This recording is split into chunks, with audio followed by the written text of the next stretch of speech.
ইতিমধ্যেই আমরা পিএইচপির 4টি ক্লাস শেষ করলাম। আজকেও একটি গুরুত্বপূর্ণ ক্লাস।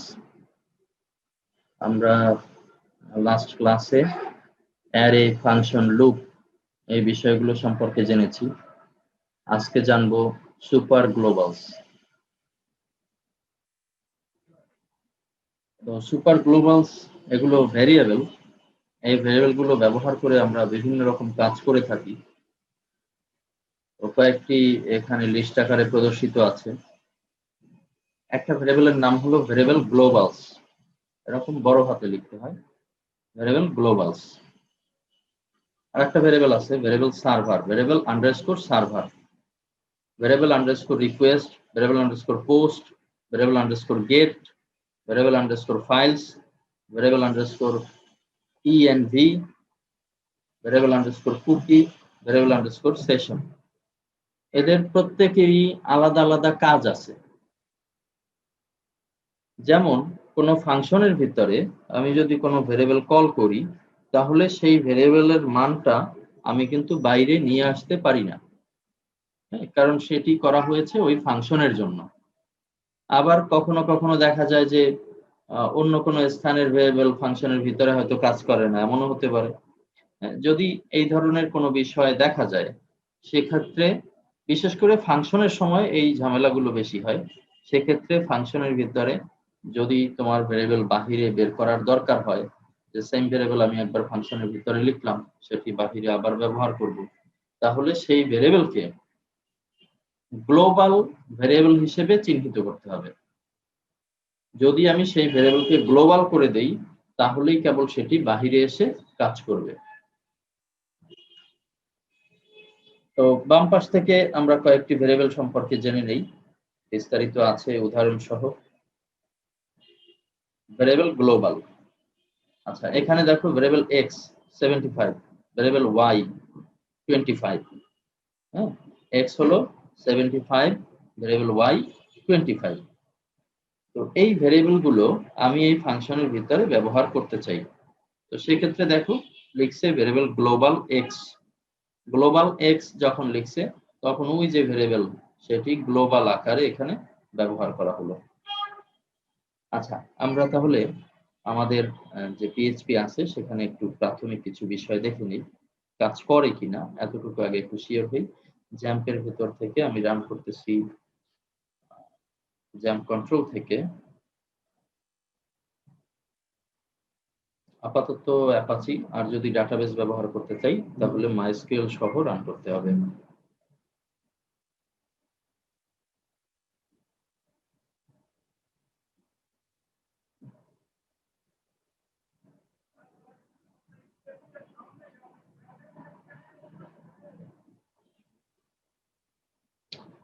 এরপরে আমাদের যে htdocs আছে সেখান থেকে পিএইচপি প্র্যাকটিস, এটি লোকাল হোস্টে আমি একটু কল করি,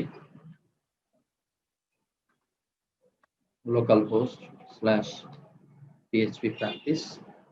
এখানে আমাদের আজকে ব্যাচ হলো ব্যাচ নম্বর 3।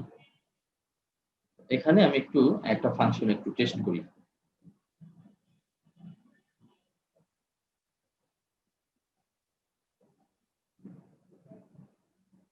পিএইচপি প্র্যাকটিসে যাই, ব্যাচ 3, এই ফাইলটি একটু ওপেন করি। আমরা এখানে ছোট্ট একটি ফাংশন লিখি। ফাংশন অধ্যায় থেকে আমরা একটু কপি পেস্ট করে নিয়ে আসি।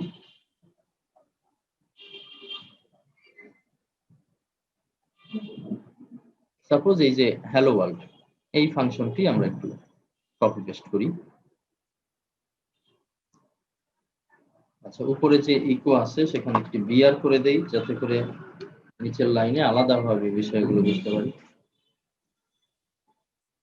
আচ্ছা, একটা ফাংশন রাইট মেসেজ, এই ফাংশনের কোনো প্যারামিটার নেই, এখানে হ্যালো ওয়ার্ল্ড লেখাটি আছে, আর রাইট মেসেজ নিচে কল করা আছে, সে কারণে এটি প্রদর্শিত হবে, যা ইকোতে আছে সেটি প্রদর্শিত হবে। আমরা রিলোড দিলাম, হ্যালো ওয়ার্ল্ড এই লেখাটি এখানে শো করলো। আচ্ছা, আগের লাইনে দিস ইজ রং। আচ্ছা, আগেরটি তো ফাংশনে ছিল, এই কারণে ফাংশন না, আগেরটি তো ইফ কন্ডিশনে ছিল, এই কারণে এই কন্ডিশনটি আসেনি বিধায় আমাদের বিআরটি কাজ করে, সেই কারণে আমরা আলাদাভাবে একটু ইকো করে দিই বিআরটি, যাতে করে আউটপুট সহজে বুঝতে পারি।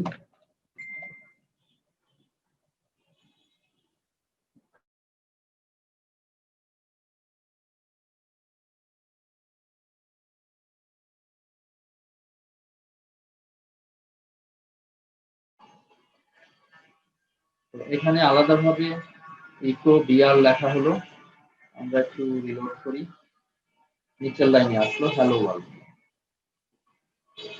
আচ্ছা, এখন যে বিষয়টি টেস্ট করব সেটা হলো বাহিরে আমার ধরো একটি ভেরিয়েবল আছে। কোন ভেরিয়েবল আছে? বাহিরে ধরো আছে ভেরিয়েবল কান্ট্রি, উপরে ধরো ভেরিয়েবল কান্ট্রি আছে।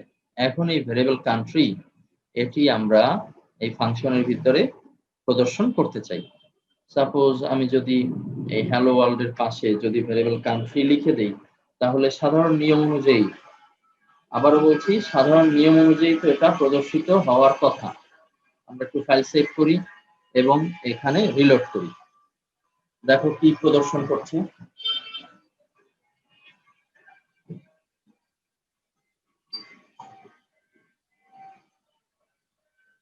কি আসলো? Undefined variable country, undefined variable country, line number 44। এই যে বাহিরে থাকা ভেরিয়েবল, এই ফাংশনের বাহিরে থাকা ভেরিয়েবল যখনই আমি এখানে দিলাম যে এই ভেরিয়েবলের মানটি শো করো, তখন কিন্তু সেটি আর শো করছে না। কারণ হলো ফাংশন বাহিরের ভেরিয়েবল গুলোকে নিতে পারে না। তুমি পারো প্যারামিটারের মাধ্যমে কোনো মান দাও, তাহলে সে সঠিকভাবে নিয়ে নেবে, কিন্তু বাহিরের কোনো ভেরিয়েবল তুমি এখানে দিয়ে দিলা, সেটি কিন্তু এভাবে সে নিতে পারে না। এই ক্ষেত্রে আমরা কিন্তু ব্যবহার করতে পারি গ্লোবাল ভেরিয়েবল। দেখো আমি যদি বিষয়টা যদি ওইভাবে না লিখে আমি যদি এভাবে করে দিই যে গ্লোবাল লিখবো, ভেরিয়েবল গ্লোবাল, ভেরিয়েবল গ্লোবাল, আর এই এক্স এর স্থলে আমার ভেরিয়েবলের নাম বসবে। আমার ভেরিয়েবলের নাম কি? কান্ট্রি। আচ্ছা, আবার এই যে গ্লোবাল ভেরিয়েবল দিলাম, এটি আবার ইকোর ভিতরে ওইভাবে কাজ করতে পারে না। সেভ দিলাম, দেখো সিনট্যাক্স এরর করছে। কত নম্বর লাইনে? ওই 44 নম্বর লাইনে। এই যে 44 নম্বর লাইনে সিনট্যাক্স এরর। এই ভেরিয়েবল গ্লোবাল মানে কাজ তো করতে পারে না, সে কারণে আমি এখানে আবার ইনভাইটেড শেষ করি, তারপরে ওই যে ডটের একটা ব্যবহার শিখছিলাম, সেই ডটের ব্যবহার, বাহিরে কোনো ইনভাইটেড থাকবে না। এর পরের অংশে আর কোনো স্ট্রিং আমরা লিখবো না, সেই কারণে আমরা একটা ডট দিলাম। পরের অংশে যদি আবার স্ট্রিং লিখতে চাই, তাহলে ডট দিয়ে আবার ডাবল ইনভাইটেড এভাবে দিতে হবে। ঠিক আছে, সেভ, রিলোড। দেখো এখন লেখা প্রদর্শন হচ্ছে হ্যালো ওয়ার্ল্ড বাংলাদেশ। আচ্ছা, এখানে কোশ্চেন আছে কার কার? এতটুকু বুঝতে সমস্যা আছে? না ভাইয়া। বাহিরের কোনো ভেরিয়েবল ফাংশনের ভিতরে আমি সরাসরি লিখলে সেটি আসবে না, কাজ করবে না। সেই ভেরিয়েবলকে আমার গ্লোবাল ভেরিয়েবলের ভেতরে স্থান দিয়ে তারপরে কাজ করাতে হবে। সবাই ক্লিয়ার নাকি? জি ভাইয়া। এরপরে দেখো আমি ভিতরে একটা ভেরিয়েবল করি, ধরো variable my age, my age equal দিলাম 35, একটা ইন্টিজার। হ্যাঁ, ভেরিয়েবল মাই এজ ইকুয়াল 35। আচ্ছা, আমি 35 কে যদি শো করাতে চাই, তাহলে এখানে ইকো করলেই তো আপাতত দেখতে পারবো মাই এজ শো করে কিনা, ভেরিয়েবল লেখা ঠিক আছে কিনা। আচ্ছা, রিলোড করি, রিলোড। এই যে বাম পাশে 35 শো করছে, দেখছো 35 এটি শো করে। এখন আমি যদি চাই যে এই ভেরিয়েবলকে, এই ভেরিয়েবলের যে মান সেটিকে আমি বাহিরে শো করাবো, আচ্ছা নিচে এসে আমি যে কোনো জায়গায় এই ফাংশনের বাহিরে, অর্থাৎ আমাদের যে সেকেন্ড ব্র্যাকেট তার বাহিরে যে কোনো জায়গায় আমি লিখলাম ভেরিয়েবল ইকো করে variable my age, my age দিলাম। এখন এটি শো করবে কিনা দেখি।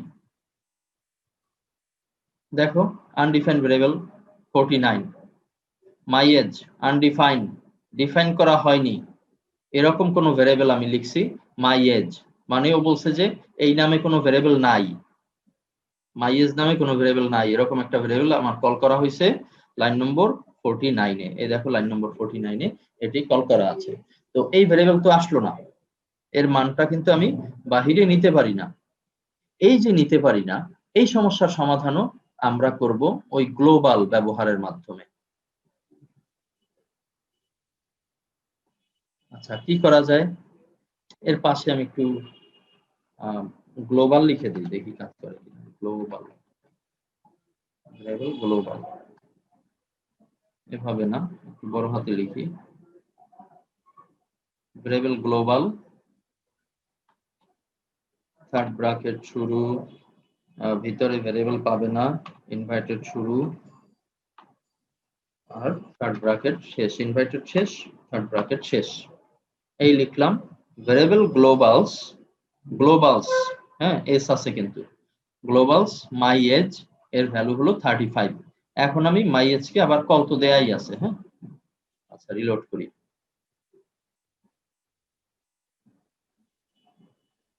আচ্ছা, এখনো আসেনি, অন্য কোথাও সমস্যা আছে, মাই এজ এখনো গ্লোবালি আসতে পারেনি।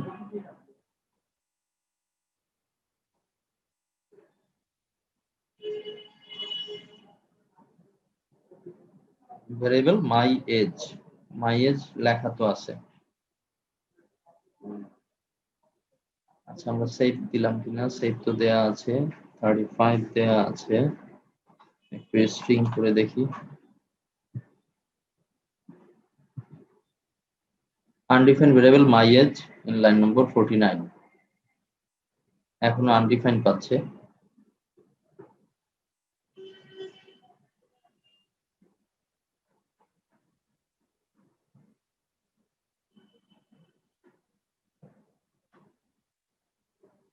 ভুল তো দেখছি না।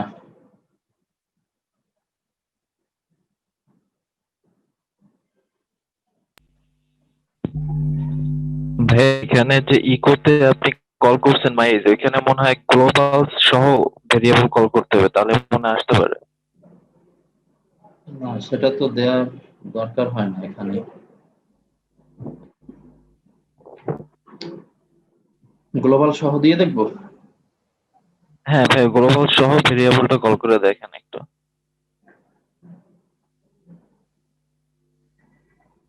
ওদের উদাহরণে সেটা নেই, মাই এজ 49, না তাতেও আসে না। ওদের উদাহরণ অনুযায়ী তো আসার কথা, এখানে তারাও তো ভেরিয়েবল জেট করছে, গ্লোবালস জেট করছে, এর ভিতরে উপরের ভেরিয়েবল গুলো গ্লোবাল থেকে নিয়ে আসছে। আচ্ছা, ওদেরটা আসে কিনা দেখি একটু। আচ্ছা, আরেকটা বিষয়, এটা একটা বিষয় হতে পারে, ওই যে আহ, যেখানে কল করছে তার নিচে লিখছে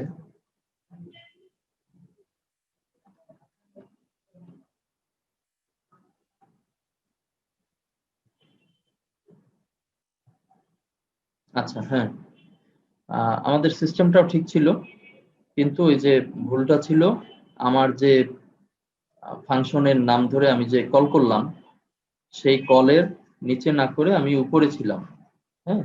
এই কলের নিচ থেকে সে মূলত এই কল থেকে আর কি ডাটা নেওয়া শুরু করছে, এই কলের নিচ থেকে সে এই ভেরিয়েবলটা প্রদর্শন করছে, এই যে 35।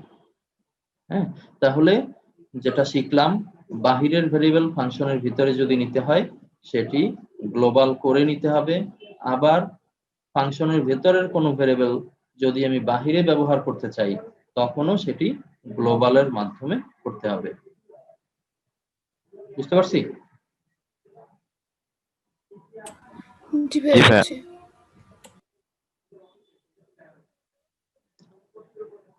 আচ্ছা, এরপরে আমরা যাই হলো variable server, variable underscore server. আচ্ছা, এই ভেরিয়েবলটা কেন ব্যবহার করা হয়? Variable underscore server is a PHP super global variable which holds information about header, path and script location. হ্যাঁ, header, path and script location, এই বিষয়গুলো এই ভেরিয়েবল আন্ডারস্কোর সার্ভার থেকে জানা যায়। অর্থাৎ আমাদের যে সার্ভারটা আমরা ব্যবহার করতেছি সেই সার্ভারের একটা ডিটেলস যদি আমার প্রয়োজন হয়, তো সেগুলো আমি এই ভেরিয়েবল আন্ডারস্কোর সার্ভার এই ভেরিয়েবল ব্যবহারের মাধ্যমে আমরা বের করতে পারি। যেমন এখানে কিছু উদাহরণ দেওয়া আছে আর নিচে অনেকগুলো রেফারেন্স কল করা আছে, কোনটা থেকে কি নেওয়া যায় তার সবগুলো আছে, আমরা এগুলো বাসায় দেখব। যেমন php_self এটি দিলে Returns the file name of the currently executing script. এই মুহূর্তে উপরে যেই লোকেশনটা আমি দেখি সেই লোকেশনটা যদি আমি জানতে চাই তাহলে এই php_self এটির মাধ্যমে করা যায়। যাই হোক, এখানে কিছু উদাহরণ শো করানো আছে, এগুলো একটু দেখি। Variable underscore server php self দিলাম, দেখো কি দিচ্ছে, demo global server dot PHP. এই যে উপরে দেখো অ্যাড্রেস বারে আছে ডেমো গ্লোবাল সার্ভার, হ্যাঁ, এই যে লাইনটা, ওই লাইনটা কিন্তু এখানে শো করছে। এরপরে সার্ভার নেম ভিতরে কিওয়ার্ড দিলাম সার্ভার নেম দেওয়ার পরে সে আমাকে দিল আইপি অ্যাড্রেস। ঠিক আছে, সার্ভার নেম দেওয়ার পরে সে আমাকে দিল এটার আইপি অ্যাড্রেস, কোন সার্ভারে আছে, এর আইপি অ্যাড্রেস কত সেটি দিল। হোস্ট নেম মানে এইচটিটিপি হোস্ট, এটি যখন দেই এইচটিটিপি হোস্ট এটি যখন দেই তখন কিন্তু আবার তোমার গিয়ে এই হোস্টের যে আইপি অ্যাড্রেস, হ্যাঁ, এটি চলে আসে।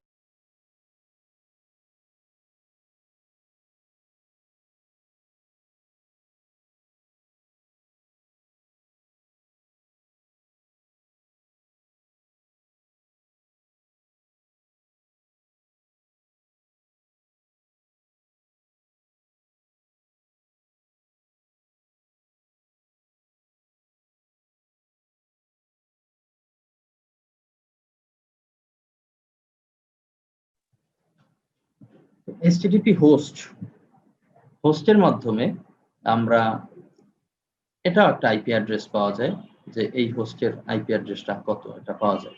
আবার এইচটিটিপি রেফার, হ্যাঁ, এইচটিটিপি রেফারে তুমি যেটা পাবা সেটা হলো কোন পেজ থেকে আমরা আসছি, আগে কোন পেজে ছিলাম, হ্যাঁ, এরকম একটা পেজের ঠিকানা পাওয়া যায়। এইচটিটিপি ইউজার এজেন্ট এর মাধ্যমে একটা কাজ পাওয়া যায়। আমরা মূলত এই অংশে যদি একটু পড়াশোনা করি তাহলে বিস্তারিত জানতে পারবো।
তাহলে সবগুলো এখানে ডিটেলস দেয়া আছে, এই যে রিমোট পোর্ট এটা দিলে কি হবে, রিমোট হোস্ট এটা দিলে কি হবে, এগুলো সব স্ক্রিপ্ট। ইউআরআই তে আসে পুরো ইউআরএলটা আসে, ইউআরআই যদি দেই এরকম, যেটা যেটা প্রত্যেকটার উপরেই পড়াশোনা করব, একবার জেনে রাখবো, যখন যেটা প্রয়োজন মনে করব তখন সেটা ব্যবহার করব। ঠিক আছে, কোশ্চেন আছে কারো?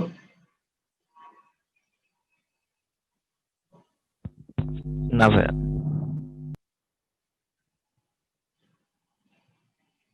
এরপরে আমরা দেখি ভেরিয়েবল আন্ডারস্কোর রিকোয়েস্ট। এটিও একটি সুপার গ্লোবাল ভেরিয়েবল।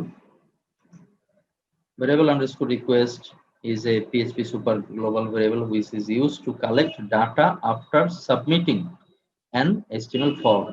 একটা ফর্ম আমি সাবমিট করলাম, সাবমিটের পরে আমি কিছু ডাটা কালেকশন করতে চাই, সেক্ষেত্রে আমরা ব্যবহার করতে পারি variable underscore request। তো request underscore method এই যে ভ্যারিয়েবল আন্ডারস্কোর সার্ভার, এরপর রিকোয়েস্ট আন্ডারস্কোর মেথড, দেখো একটা ইফ কন্ডিশন করছে, আর request underscore method equal to post. কোন মেথডে? হ্যাঁ, আমরা যখন ডিজাইন শিখছিলাম তখন কিন্তু এই মেথড নিয়ে আমরা তত বেশি আলাপ করিনি, কিন্তু একটি ফর্ম যখন আমরা ডাইনামিক করব, যখন সেখান থেকে পিএইচপির কাজ করাবো, তখন কিন্তু এই মেথড জরুরি, এই অ্যাকশনটা জরুরি।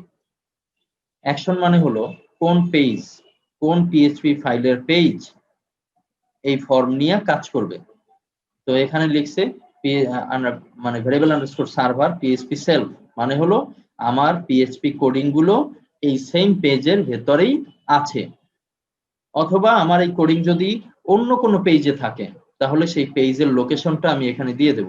সাপোজ এটা যদি হয় কন্ট্যাক্ট ফর্ম, তাহলে আর একটা ধরো আছে PHP contact process dot PHP, তাহলে আমি এখানে লিখে দেব কন্ট্যাক্ট প্রসেস ডট পিএইচপি। সেটির লোকেশন যদি ভিন্ন জায়গায় হয় তাহলে ভিন্নভাবে সেটি হবে, ঠিক আছে। আর যদি এই সেম পেজের ভিতরে যদি আমার পিএইচপিটা থাকে, যেমন এখানে পিএইচপিটা এই সেম পেজের ভিতরে আছে, এই হলো ফর্ম, পিএইচপিটা এই সেম পেজে আছে, এটা উপরেও থাকতে পারে নিচেও থাকতে পারে। তো এখানে এই সেম পেজে আছে বিধায় লেখা হলো variable underscore server PHP self. Method হলো পোস্ট, এই মেথড জরুরি। মেথড একটু পরেই আমরা যেটা জানতে পারবো, পোস্ট মেথড আছে, গেট মেথড আছে। তো variable underscore server request method কোন মেথডে আসবে সেটা দিল পোস্ট মেথডে। এরপরে সে ভ্যারিয়েবল নেম সাজালো, ভ্যারিয়েবল রিকোয়েস্ট এফ নেম, হ্যাঁ, সেই মেথড থেকে ডাটা নিয়ে নিল। কিভাবে নেয় আমরা একটু পরে দেখব। তো variable underscore request F name এই পদ্ধতিতেও ডাটা নেওয়া যায়, তবে আমরা বেশিরভাগ ব্যবহার করি পোস্ট গেট। আমরা একটু পরে এই প্র্যাকটিক্যালটা দেখব। তো এই কাজটা আসলে এই পোস্ট মেথড, গেট মেথড এগুলো দিয়েই করা যায়। আচ্ছা, আমরা একটু আমাদের এই ফাংশনের এই পেজে যাই, এখানে একটু কাজ করব।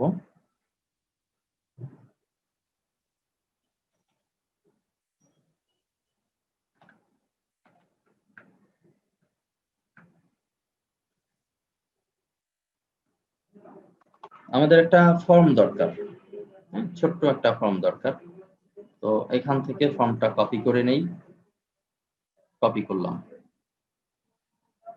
আশা করি বুঝতে কারো কষ্ট হবে না।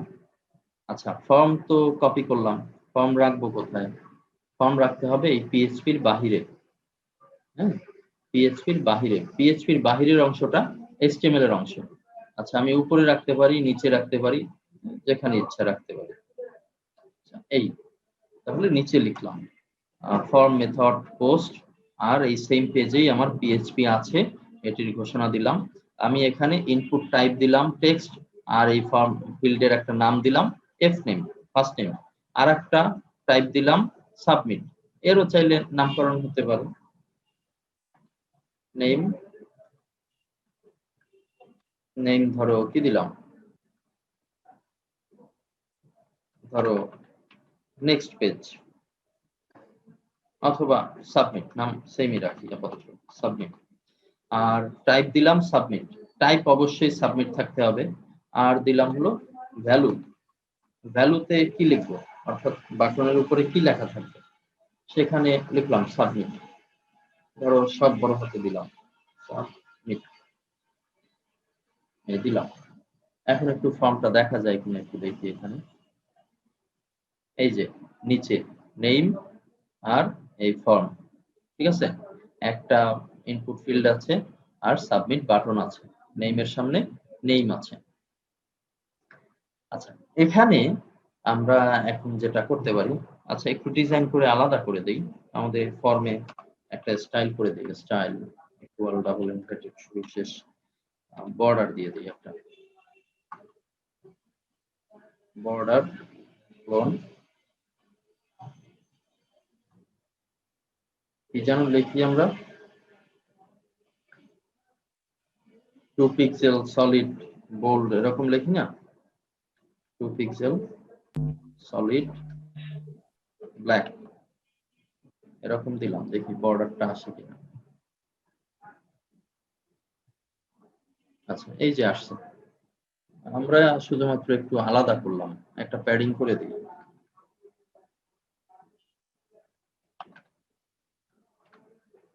টোয়েন্টি পিক্সেল, চারপাশ থেকে 20 পিক্সেল জায়গা ছেড়ে বসবে। এই আসলো। এখন আমি যেটা চাই সেটা হলো আপাতত এই ফিল্ডে আমি যা লিখব সেই লেখাটা সাবমিট করার পরে উপরের যে কোনো একটা অংশে শো করবে। আমি যা লিখব সেটি সাবমিট করার পরে উপরের যে কোনো একটা অংশে শো করবে। সেটি করার জন্য আমার তাহলে পিএইচপি কোড লিখতে হবে। আমার যেহেতু উপরে পিএইচপির একটা বাউন্ডারি কল করা আছে, আমি তার যে কোনো স্থানে এই কাজগুলো করতে পারি। আচ্ছা, কি লিখবো? ধরো প্রথমে লিখলাম, এই রিকোয়েস্ট দিয়ে লিখতে পারি, ইফ কন্ডিশনের মাধ্যমে আমরা এটা আটকাতে পারি। যেমন আমরা যদি লিখি if is set submit, if মানে ইজ সেট সাবমিট, এই কথাটা আমি যদি না লিখি তাহলে হলো যে কোনো সময় তোমাকে একটা এরর বা ওয়ার্নিং শো করবে যে ওই ফাংশনের কাজটি হয়নি। যেমন ধরো আমরা আপাতত একবার দেখে নিই, ধরো গিয়া ভেরিয়েবল নেম, উপরে কি নেম লেখা আছে? আবার কোথাও নেম আছে, তাহলে নেম না, variable F name equal, variable F name equal লিখলাম ভেরিয়েবল আন্ডারস্কোর পোস্ট, বড় হাতের ভেরিয়েবল আন্ডারস্কোর পোস্ট। আচ্ছা, পোস্ট দিলাম। আমার ওই ফিল্ডের নাম কি? ফিল্ডের নাম এফ নেম, তাহলে এখানে নাম দিব এফ নেম। এইখানেই একটু খেয়াল রাখবা বিষয়টা, ফিল্ডের যে নাম, যেই নামটা আমি এখানে প্রদর্শন করতে চাই সেই নামের ভ্যালুটা আমি সংগ্রহ করার চেষ্টা করতেছি। হ্যাঁ, তো আমি আর একটা ভেরিয়েবল দিলাম, ভেরিয়েবল এফ নেম, তার ভ্যালুটা হলো ভেরিয়েবল আন্ডারস্কোর পোস্ট, মানে হলো আমার যে ফর্ম, সেই ফর্মের মেথড হলো পোস্ট, এই কারণে লিখলাম ভেরিয়েবল আন্ডারস্কোর পোস্ট। সেই ফর্মের মেথড যদি হয় গেট, তাহলে লিখবো ভেরিয়েবল আন্ডারস্কোর গেট। এই পোস্ট বা গেট দুইটা মেথডে আমরা নিয়ে আসতে পারি, এবং কি পার্থক্য আছে এই দুইটা মেথডের সেটিও আমরা একটু পরে জানবো। যাই হোক, আমরা এটিকে দিলাম হলো ভেরিয়েবল আন্ডারস্কোর পোস্ট। এরপরে আমার কোন ফিল্ড নিয়ে কাজ করতে চাই? F name. এই যে সিলেক্ট করলে নিচে শো করে এফ নেম, বানানটা সঠিক আছে। এরপরে ধরো আমি ইকো যদি করি, অথবা উপরেই যদি আমি ইকো করে টেস্ট করি যে এটি আসে কিনা, ইকো এটি আসে কিনা, সরাসরি কোনো সাবমিট ক্লিক করলে আসবে কিনা এরকম কোনো কিচ্ছু দেইনি, শুধুমাত্র বলছি যে F name variable underscore post method থেকে এফ নেমটা আসবে, সরাসরি দিলাম। দেখো সরাসরি দিলে কি শো করে?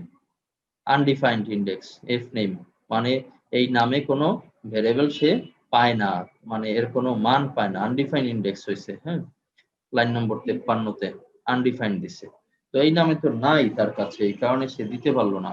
এক্ষেত্রে আমরা যেটা বলতে পারি সেটা হলো, যদি সে সেট হয়, যদি তার এই মেথড যদি সেট হয়, তাহলে আমরা এটা দেখতে পারবো। হ্যাঁ, আমরা এখান থেকে এই পরের অধ্যায়ে একটু যাই, ভেরিয়েবল আন্ডারস্কোর পোস্ট। দেখো এই ফর্ম আগের মতোই, এখানে তুমি if variable underscore server request method post যদি হয়, যদি পোস্ট করা হয়, অথবা আরেকটা ব্যবহার করা যায় if is set, if is set variable underscore post. হ্যাঁ, if is set variable underscore post এরকম দেয়া যায়। হ্যাঁ, তো ইজ সেটের একটা ব্যবহার আছে, অথবা এরকম রিকোয়েস্ট মেথডের ব্যবহারও আমরা চাইলে করতে পারি। এরপরে আমরা দিব, যদি এই রিকোয়েস্ট যদি আসে, তাহলেই কেবল এইটা ইকো হবে। এই রিকোয়েস্ট যদি আসে তাহলেই এই উপরে যে কাজ দিলাম এই কাজ ইকো হবে।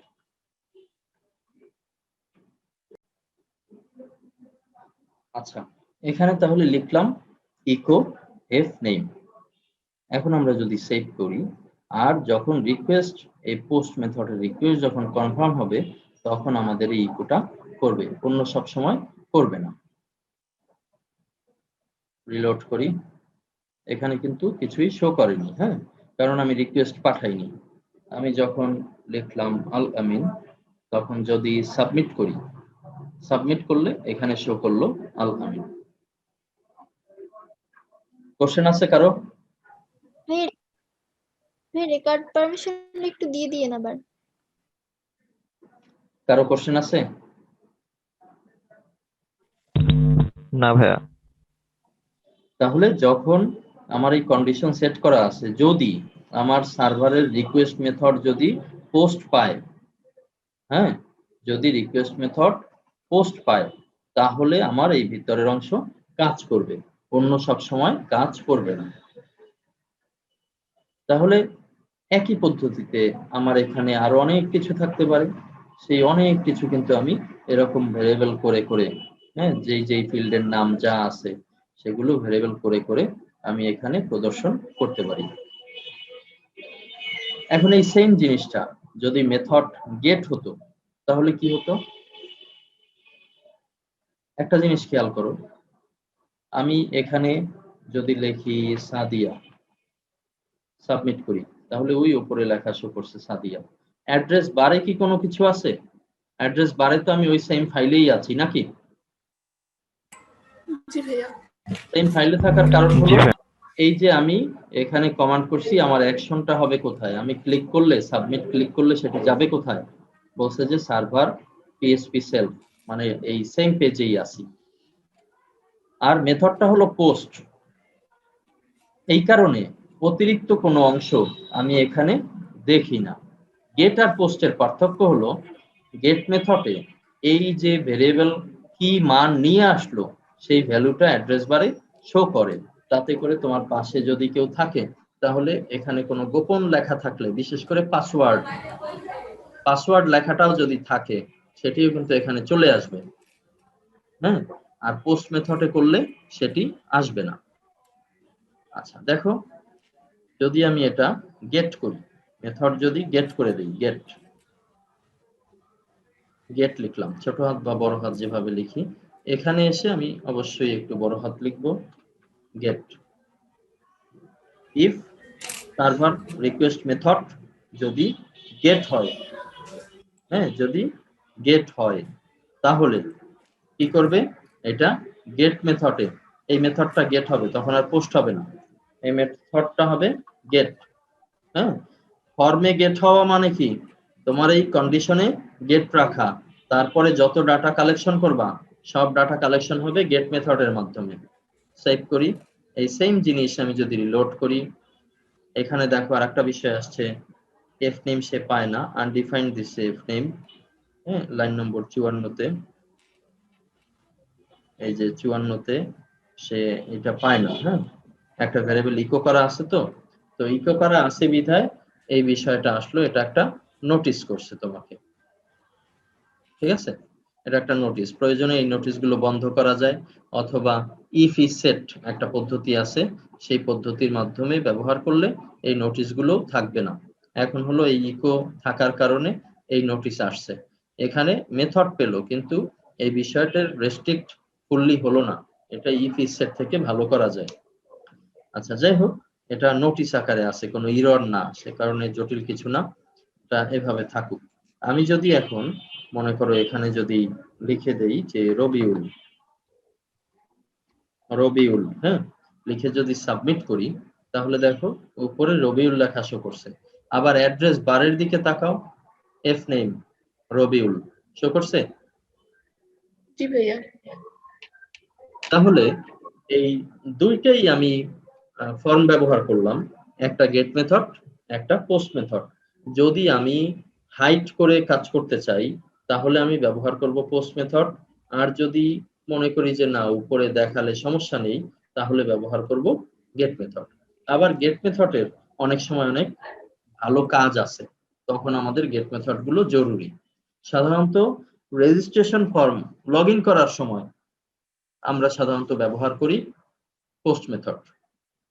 আর গুগলে যে আমরা সার্চ করি, দেখো গুগলে আমরা কোনো কিছু লিখে যখন সার্চ করি, যেমন মনে করো কি লিখবো, পিএইচপি বাংলা টিউটোরিয়াল পিডিএফ, এই লিখলাম, সার্চ করলাম, দেখো এই যে উপরে এরকম গেট মেথডে অনেক কিছু লেখা আছে, এই যে উপরে গেট মেথডে এই ইকুয়াল দিয়ে দিয়ে এন্ড চিহ্ন দিয়ে দিয়ে অনেক কিছু লেখা আছে।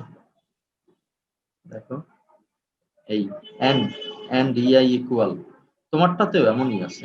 এক একটা এন্ড চিহ্ন হলো এক একটা আইটেমকে ভাগ করে। F name Rabiul and submit equal to submit, এই ভ্যালুগুলো শো করে।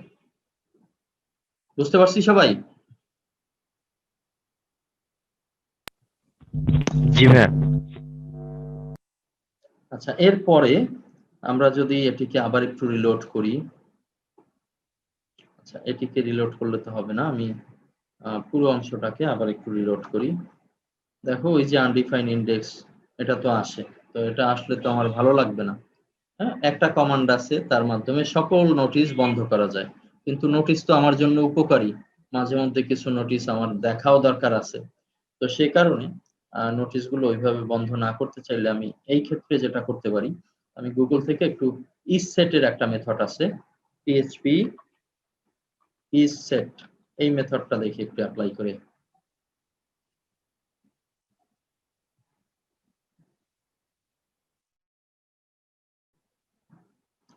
দেখো পিএইচপি ইসসেট সে কি বলছে, একটা ভেরিয়েবলের কথা বলছে, একটা ভেরিয়েবলের কথা বলছে ইসসেট এ যদি সেট হয় তাহলে সে কাজ করবে, ইসসেট বি যদি সেট হয় তাহলে সে কাজ করবে। এখানে দেখো তোমার গিয়ে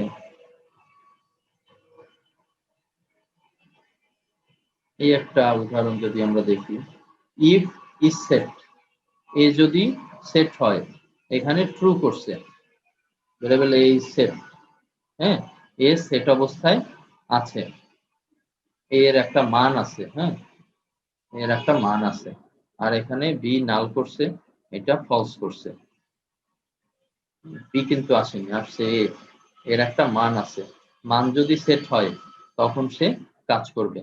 আচ্ছা, আমাদের এখানে যদি আমরা ইজ সেট লিখি তাহলে কিভাবে লেখা যায়, if is set, is set এই ফার্স্ট ব্র্যাকেট থাকবে, কি সেট হবে, যদি কোনো মান সেট হয়, যেমন ধরো গেট মেথডে সাধারণত ইজ সেটটা আমরা এভাবে ব্যবহার করতে পারি, আর না হলে আমার এই ইফ এর বাইরে থাকবে ভেরিয়েবল গুলো, ভেরিয়েবল ক্রিয়েট করলেই তোমাকে নোটিশ দিবে না, ভেরিয়েবল ইকো করলে সে যদি মান না পায় তখন তোমাকে নোটিশ দিবে, ইকো করছে মান পায়নি তখন তোমাকে নোটিশ দিবে। এই ভেরিয়েবল যদি বাহিরেও থাকে তাহলেও কোনো সমস্যা নেই, ঠিক আছে, পোস্ট মেথড আর গেট মেথড যাই হোক, বাহিরেও যদি থাকে তাহলে কোনো সমস্যা নেই। আচ্ছা, এখানে দেখো ইজ সেট যদি সেট হয়, কি সেট হয়, ধরো এই ভেরিয়েবলটা যদি সেট হয়, এখানে যদি মান পাওয়া যায়, এটা দিলাম, ঠিক আছে, অথবা এই যে একটু আগে যে লেখা ছিল ইজ সেট যদি এরকম গেট মেথড যদি সেট হয় তাহলেও হতে পারে। আমরা এই একটা মান নিয়ে বিবেচনা করি, ধরলাম যে এই মানটা আমাদের বাধ্যতামূলক, তো এই একটা মান নিয়ে বিবেচনা করলাম যে যদি আমার ইজ সেট হয় তাহলে সে ইকো করতে পারবে, যদি এখানে মানটা পাওয়া যায় তাহলে সে ইকো করতে পারবে। আচ্ছা, সেভ দেই, প্রথম অবস্থায় কি দাঁড়ায় দেখি, সিনট্যাক্স এরর, কত নম্বর লাইন, 55, এক্সপেক্টিং হলো একটা ফার্স্ট ব্র্যাকেট, আমার আছে থার্ড ব্র্যাকেট, 55 নম্বর লাইন। আচ্ছা, এখানে থার্ড ব্র্যাকেট আছে, হ্যাঁ, এক্সপেক্টিং হলো ফার্স্ট ব্র্যাকেট থাকতে হবে।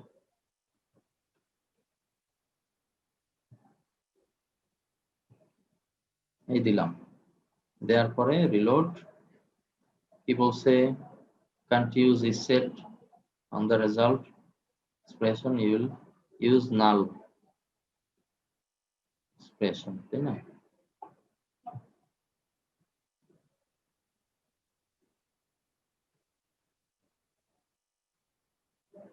আচ্ছা, এটা দিয়ে দিই, is set যদি আমার এই গেট মেথডটা সেট হয়,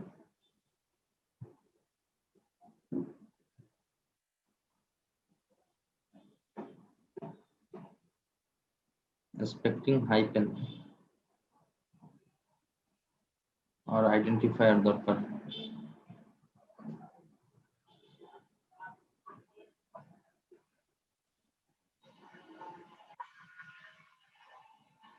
ইনভার্টেড বাদ দিলাম। আচ্ছা, ইনভার্টেড কমা ছিল, সেখানে কিছু সমস্যা ছিল সিনট্যাক্সে। হ্যাঁ, তো এখন দিলাম যদি ইজ সেট হয়। হ্যাঁ, যদি ইজ সেট হয়, তো সবসময় তো আসলে সেট অবস্থায় নেই। হ্যাঁ, তো এই যে ভেরিয়েবল বাহিরে দেওয়ার কারণে আবার এটা ধরছে 53 নম্বর লাইনে। এই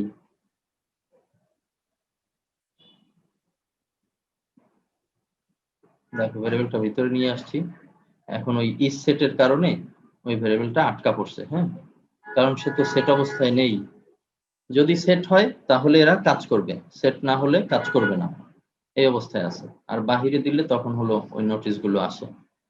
আচ্ছা, যাই হোক, সে গেট মেথডে যদি এফ নেমটা সেট হয় তাহলে এফ নেমের এই কাজ করবে। এখন এফ নেম বলতে তোমার তো আরো 10টা 20টা ফিল্ড থাকতে পারে, সবার জন্যই কি এই সেট করা দরকার? না, সবার জন্য লাগবে না। এখানে পুরো গেট মেথডটা কাজ করতেছে কিনা, হ্যাঁ, অথবা সাবমিট বাটনের যে নেম, সেই নেমটা সাবমিট হলেই সেই নেমটা আসবে, সেই নেমটা কাজ করতেছে কিনা, অথবা যে কোনো একটা ঘর যেটি ভ্যালু তোমার দিতেই হবে, এরকম একটা জায়গা নিয়ে তুমি ইসেট কল করতে পারো। তো ইসেট কল করলাম, এরপরে দেখো এখন আর ভিতরের অংশে কোনো কাজ করতেছে না। তাহলে আমি যদি সেট করি এখানে কোনো কিছু, যেমন আবার যদি সাদিয়া লিখে যদি সাবমিট করি, তাহলে সেই লেখাটা সেট হয়।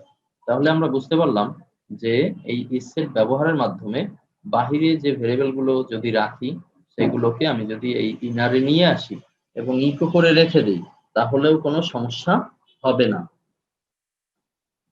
বুঝতে পারছি? জি ভাইয়া বুঝছি। এই কাজ রিলেটেড যে ভেরিয়েবল গুলো আছে তাদেরকে আমরা এই ভিতরে রাখবো, ভিতরে ইকো করাবো, ভিতরে আমার অন্যান্য যত যোগ বিয়োগের কাজ আছে সব করব। মানে এই ফর্মটা সাবমিট হওয়ার পরে আমি কি কি কাজ করাতে চাই সেগুলো এখানে দিয়ে দেব। লেখে কিভাবে? ইফ ফার্স্ট ব্র্যাকেট শুরু শেষ, তার ভিতরে is set variable underscore gate,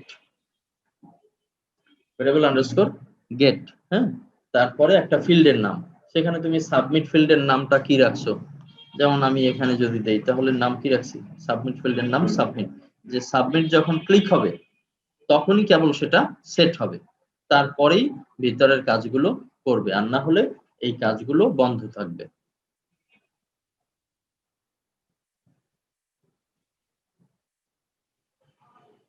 আচ্ছা, তাহলে গেট মেথড আর পোস্ট মেথড দুইটার ভিতরে পার্থক্য হলো, গেট মেথড ইউআরএল এ তাদের যে ভ্যালুগুলো আছে সেগুলো নাম ধরে ধরে শো করে, আর পোস্ট মেথড এই বিষয়গুলো হাইড করে। লগ ইন করার ক্ষেত্রে যেহেতু পাসওয়ার্ডের প্রসঙ্গ আছে, সেই কারণে আমরা সেটি করব পোস্ট মেথডে। আবার কোনো কিছু সার্চ করার ক্ষেত্রে আমরা এই কাজটা করব গেট মেথডে। গেট মেথড এরকম যে ফর্ম থেকেই হবে সবসময়, বিষয়টা এমন না। হ্যাঁ, গেট মেথড দিয়ে ফর্ম থেকেই হবে সবসময়, বিষয়টা এমন না। কোনো একটা লোকেশন, ধরো তুমি এখানে এই প্রশ্নবোধক চিহ্ন দিয়ে তুমি লিখলে সিটি নেম, ধরো city, city equal, city equal মনে করো লিখলা বরিশাল, সিটি ইকুয়াল বরিশাল। এই যে লেখাটা, এই লেখাটার স্টাইলটা হলো গেট মেথড। এখন যদি আমি এই সিটি গেট মেথডে যদি সাধারণভাবে কল করি, কোনো ফর্মের কোনো বিষয় না, সাধারণভাবে আমি যদি লিখে দেই variable variable my city equal variable underscore get, get get বড় হাত হবে, গেট থার্ড ব্র্যাকেট শুরু শেষ, ভিতরে সিঙ্গেল ইনভার্টেড দিলাম, বাহিরে সেমিকোলন দিলাম, এখানে লিখলাম যে আমার উপরে অ্যাড্রেসে লেখা আছে সিটি, তো সেটি নিয়ে আসো, শো করো। তাহলে একটা ইকো টেস্ট করি, তাহলেই হবে।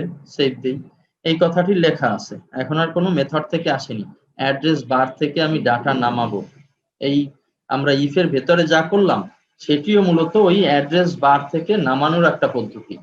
তো অ্যাড্রেস বারে এরকম যদি গেট মেথড লেখা থাকে তাহলে যে কোনো কিছু এভাবে বের করা যায়। এই যে বরিশাল লেখা আছে, এই যে দেখো বরিশাল লেখা শো করছে। বুঝতে পারছি?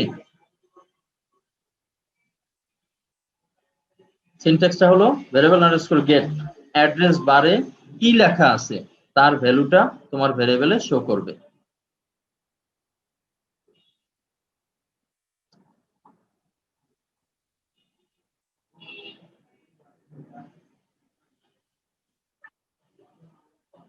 তাহলে আমরা ফর্মের হ্যান্ডেলিং বুঝলাম, পুরো একটা ফর্ম কিভাবে হ্যান্ডেল করা যায়। তোমরা আগে যে রেজিস্ট্রেশন বা লগইন ফর্ম যে করছো সেই ফর্মের ভ্যালুগুলো একটু এখন ব্যবহার করবা এই গেট মেথড, পেস্ট মেথড এগুলো ব্যবহারের মাধ্যমে, ঠিক আছে? দেখবা ডাটা দিলে সেই ডাটাটা শো করে কিনা। এরপরে আমাদের কাজ থাকবে হলো এই ডাটাগুলোকে তোমার ডাটাবেজে পাঠানো। আচ্ছা, ফর্ম হ্যান্ডেলিং এ আমরা আরেকটু দেখি আর কিছু আছে কিনা। এই যে একটা বড় ফর্ম নিবা, সেই বড় ফর্ম নিয়ে তারপরে পিএইচপি তে কাজ করবা।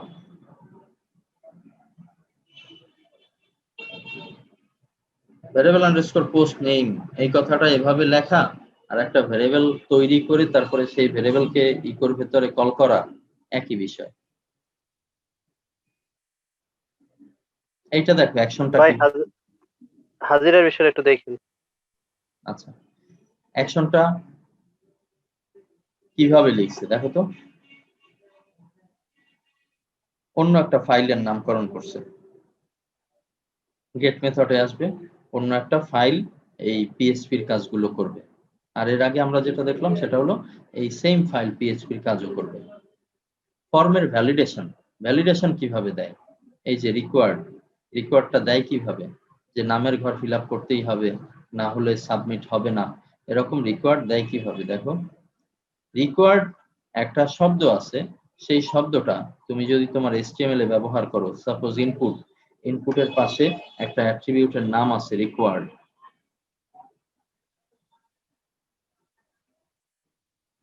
এই যে রিকোয়ার্ড লিখলাম, দেখো লাল হলো, এটা লেখার রংটা লাল হলো।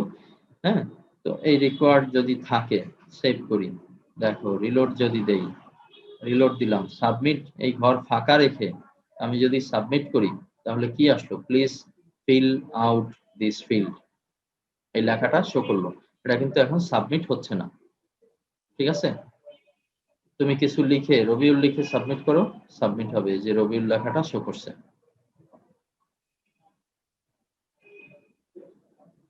তো এটা হলো ফর্মের ভ্যালিডেশন, ফর্ম রিকোয়ার্ড দিয়ে সহজে করা যায়, আবার কন্ডিশনের মাধ্যমেও করা যায়, পিএইচপি কন্ডিশনের মাধ্যমেও করা যায়। পিএইচপি কন্ডিশনের মাধ্যমে কিভাবে করা যায়, যেমন মনে করো একটা ইফ কন্ডিশন দিলা, ইফের ভিতরে আরেকটা ইফ কন্ডিশন দিলা, সেই কন্ডিশনের ভিতরে তুমি একটা ভ্যারিয়েবল দিলা, সেটিকে কল করলাম। দেখো কিভাবে করা যায়। এই যে আমাদের ইফ কন্ডিশন আছে, হ্যাঁ, তো এখানে আমি যদি সাবমিট করি কোনো কিছু, এই রিকোয়ার্ড HTML পদ্ধতি বাদ, HTML পদ্ধতিতেও করা যায়, পিএইচপি পদ্ধতিতেও করা যায়। এখানে বাদ, মনে করো আমি লিখলাম যে ইফ এমটি, যদি আমার তো হলো গেট মেথডের এই ফার্স্ট নেম না, এই অংশটাই দিলাম, যদি এই অংশটা এমটি থাকে, যদি এই অংশটা ইসেট থেকে, তো একটা হলোই, হ্যাঁ, ইসেট যদি হয় তাহলে তো সে তো ভিতরে ঢুকতেই পারবে না। হ্যাঁ, ইসেটের অংশ যদি না থাকে তখন তুমি জিজ্ঞেস করতে পারো যদি এই অংশটা এমটি থাকে। হ্যাঁ, ইসেট আছে, ইসেটের বাইরে চলে যাই আমি, ইসেট তো এমনিই আটকে রাখে, ইসেটের বাইরে দেখো কি বলে, ইফ যদি এমটি থাকে, variable underscore get F name যদি এমটি থাকে তাহলে একটা এরর মেসেজ শো করবে, কি নেম ইজ রিকোয়ার্ড, এটা শো করবে। আমি যদি এখানে ডাইরেক্ট ইকো বসিয়ে দিই তাহলেও হয়, আলাদা যদি ইকো করি তাহলেও হয়। আচ্ছা, ইফ সেটের এখানে তো ঢুকতেই পারবে না, হ্যাঁ, ঢুকতে না পারলে তো এটা টেস্ট করা যাবে না, এই কারণে এটা একটু আলাদা করলাম। দেখো এখানে দিলাম এই এফ নেম, এখানে রিলোড করলাম, এখন তো রবিউল লেখা আছে, আমি আবার ফাইলটা ঠিক করি, এই ব্ল্যাঙ্ক আছে। হ্যাঁ, তো এই যে লেখা নেম ইজ রিকোয়ার্ড, উপরে লেখা নেম ইজ রিকোয়ার্ড, উপরে লেখা নেম ইজ রিকোয়ার্ড, ঠিক আছে? এই নেম ইজ রিকোয়ার্ড আসলো কোথা থেকে, নেম ইজ রিকোয়ার্ড আসলো তোমার গিয়ে এই যে নেম ইরর, এখান থেকে আসলো নেম ইজ রিকোয়ার্ড। আবার এটিও যদি তুমি সেটের ভিতরে নিতে চাও তাহলে নিতে পারো। ধরো আমি সাবমিট দিয়ে সেট করব, সাবমিট দিয়ে সেট করব, আর ভিতরে চেক করব নাম আছে কিনা।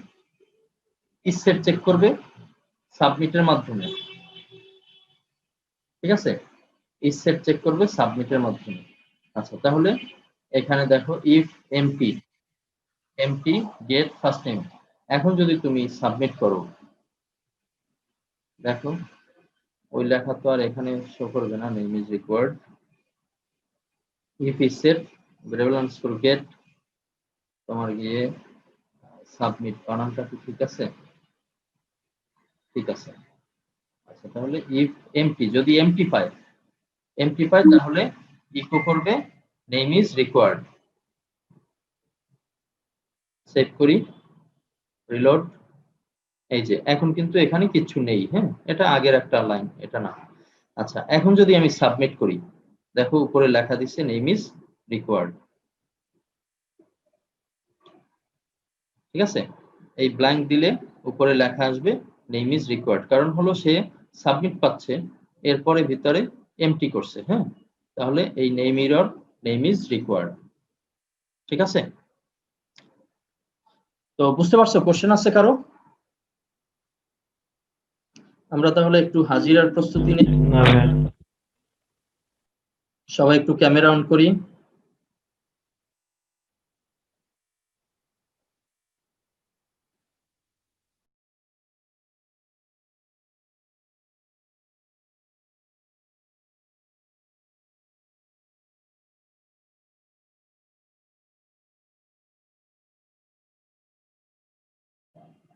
যারা আছি সবাই ক্যামেরা অন করি।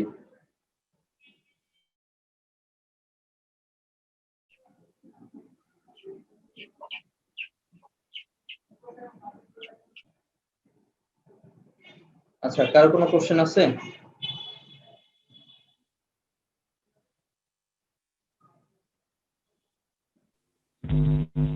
না ভাইয়া। যতটুকু আলাপ করলাম বুঝতে পারছো মনে হয়, নাকি? জি ভাইয়া। ঠিক আছে, আমাদের বাড়ির কাজ তাহলে এই যে এখানে একটা ফর্ম আছে, এমন একটা ফর্মে আমরা এই রিকোয়ার্ড সহ, পিএইচপি রিকোয়ার্ড সহ আমরা এটা একটু তৈরি করব। আমাদের ফর্ম তো আগে থেকেই করা আছে, তাই না? রেজিস্ট্রেশন ফর্ম, লগইন ফর্ম, এগুলো তো আমরা আগে থেকে ডিজাইন করে রাখছি। তো সেই ফর্মটাই আমরা এখন একটু কাজে লাগাবো, পিএইচপির অংশটুকু এখানে যোগ করব। এটার আমরা যদি ইয়েতে যাই, পুরো কোড যদি দেখতে চাই, তাহলে বাম পাশে এই যে name error, email error, gender error, সবগুলো প্রথমে ব্ল্যাঙ্ক করে নিছে তারা, হ্যাঁ।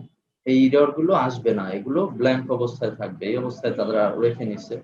তারপরে এখানে রিকোয়েস্ট মেথড ব্যবহার করছে, পোস্ট মেথডে ভিতরে গেলে এমটি, নেম এররে আসবে এটা, অন্যথায় যদি অন্যরকম এরর পায় তাহলে আসবে এটা, হ্যাঁ। এরর দুইটা চেক করছে, একটা হলো নেম, প্রথমে চেক করছে নেম, মানে নামটা আছে কিনা, এমটি ফাংশনের মাধ্যমে চেক করছে নামটা আছে কিনা। এটা চেকের পরে আবার ওই নামকেই আবার চেক করছে, যে টেস্ট ইনপুট চেক করছে, সেখানে এই বিষয়ে আছে কিনা, কোনো বিষয়ে ম্যাচ করার বিষয়ে only letter and white space allowed, কোনো নাম্বার নামের জন্য নিবে না। এখানে চেক করছে যে এই টেস্ট ইনপুট যে ফাংশন আছে তার মাধ্যমে চেক নিছে যে কোনো কিছু ম্যাচ করে কিনা, এই যে এ থেকে জেড পর্যন্ত, আবার বড় হাতের এ থেকে জেড পর্যন্ত, এই বিষয়টা, আর হোয়াইট স্পেস এতটুক অ্যালাউ করছে, তো সেটি আছে কিনা একটু কোডগুলো দেখে বোঝার চেষ্টা করব। ইমেইলের ক্ষেত্রে চেক করছে প্রথমে যে ইমেইলটা এমটি আছে কিনা, এরপরে এমটি থাকলে তো এই মেসেজটা দিবে, অন্যথায় কি করবে, অন্যথায় ইমেইলের টেস্ট ইনপুট চেক করবে। টেস্ট ইনপুট চেক কিভাবে করবে, ইমেল অ্যাড্রেসটা সঠিক আছে কিনা, অর্থাৎ একটা ডট, একটা @সাইন, এগুলো না হলে তো ইমেল হয় না। তো যদি ফিল্টার ভার, ইমেইলের ভেতরে যদি ফিল্টার, ভ্যালিডেশন, ইমেইল, এগুলো মাধ্যমে চেক করছে যে ওই বিষয়গুলো আছে কিনা, যদি না থাকে তাহলে সেটিও একটি এরর হিসেবে গণ্য হবে। এরপরে ইনভ্যালিড এরর ফরম্যাট এই লেখাটা শো করবে। এরপরে চেক করছে ওয়েবসাইট অ্যাড্রেস, সেটি চেক করার ক্ষেত্রে আবার চেক করছে যে https এই কথাটি সেখানে আছে কিনা, হ্যাঁ। তো এই কথাটি যদি ম্যাচ না করে, তারপরে www এটি হতে পারে ডট, এই বিষয়গুলো আছে কিনা। হ্যাঁ, যদি না থাকে তাহলে এটি ওয়েবসাইট হিসেবে গণ্য হবে না, তো তখন এই ইরর শো করবে। এরপরে কমেন্টের ঘরে চেক করছে যে এটা খালি আছে কিনা, অন্যথায় চেক করছে যে টেস্টের ইনপুট আছে কিনা। তারপরে জেন্ডারের বেলায় চেক করছে। এই সবগুলো চেক করে দেখো, সবগুলো চেক করার পরে এই যে টেস্ট ইনপুট ফাংশন ব্যবহার করছে। টেস্ট ইনপুট ফাংশনটার আসলে কাজ কি? একটা ফাংশন জেনারেট করে নিছে, সেটার মাধ্যমে আসলে আমরা যদি এই ফাংশনটা ব্যবহার করি তাহলে অনেক ভাইরাস অ্যাটাক বা হ্যাকারদের যে অ্যাটাক, সেই অ্যাটাক থেকে আমরা আমাদের এই ফর্মকে সেভ রাখতে পারি। এখানে প্রথমে ট্রিম কমান্ড চালানো হয়েছে, ট্রিম ফাংশন, তারপরে strip/s, অতিরিক্ত স্ল্যাশ যেগুলো তোমার ইয়ের ক্ষেত্রে দরকার হয়, হ্যাকিং এর ক্ষেত্রে দরকার হয়, HTML স্পেশাল ক্যারেক্টার, অনেক সময় স্পেশাল ক্যারেক্টার ব্যবহার করে থাকে, সেই জায়গাগুলোতে সেভ থাকার জন্য তারা এই টেস্ট ইনপুট নামের একটা ফাংশন জেনারেট করছে। এবং প্রত্যেকটা জায়গায় দেখো এই টেস্ট ইনপুট এটির মাধ্যমে শুরুতে চেক করাই নিছে যে সব দিক থেকে এটা সঠিক আছে কিনা। যদি সঠিক থাকে তাহলে তারা পরবর্তী কাজগুলো করবে। আর এই যে ফর্ম, সেই ফর্মের ভেতরে প্রত্যেক ফিল্ডের পাশে এই দেখো লিখে রাখছে যে ইরর মেসেজ আসবে কিনা। কারণ এটা তো HTML এর ভিতরে এই PHP দিয়ে ইকো করছে, ভ্যারিয়েবল ইকো করছে যে ইরর মেসেজ আসবে কিনা। এরর মেসেজ যদি উপরে থাকে তাহলে এখানে সেই মেসেজটা শো করবে। এই যে প্রত্যেক ফিল্ডের পাশে দেখো, আমি যদি সাবমিট ক্লিক করি, এই যে লেখা আসছে name is required, email is required, gender is required, ওই যে এমটি পেলো সেই এমটি থেকে এই এরর মেসেজ গুলো জেনারেট করছে। করতে পারবো আশা করি নাকি?